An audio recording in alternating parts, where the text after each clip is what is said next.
મારું નામ છે અનિલભાઈ દવે અને ન્યૂ સાધના કોલોની LIG 108 તથા LIG 264ના ઉપપ્રમુખ છું।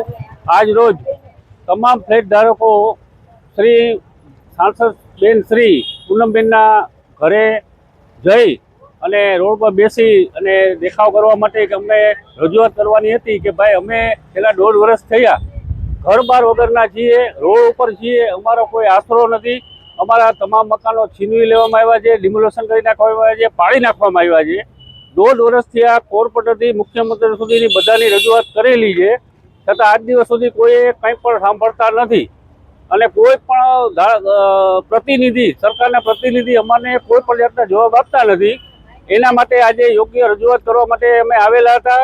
ત્યાંથી અમને પૂનમબેનના ઓફિસે બોલાવવામાં આવ્યા હતા અને બેનના મળેલા નથી, બેન બહારગામ ગયા હોવાથી તેમના PA રાજભાઈ સાથે વાત કરેલી, એમને અમે રજૂઆત કરેલી ભાઈ 1.5 વર્ષથી અમને ભાડું આપો અથવા તો અમને જગ્યા આપો રહેવા માટે।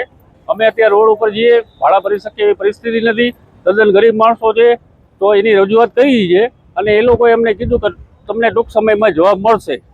આવી રજૂઆતો અમે 1.5 વર્ષથી કરીએ છીએ અને ચાલુ જ રાખવાના છીએ જ્યાં સુધી નહીં મળે। અમુક વ્યક્તિઓ આપઘાત કરે એવી પરિસ્થિતિમાં જીવી રહ્યા છે, તો અમારી વેદના સરકાર સાંભળે એવી અમારી નમ્ર અરજ અને અપીલ છે।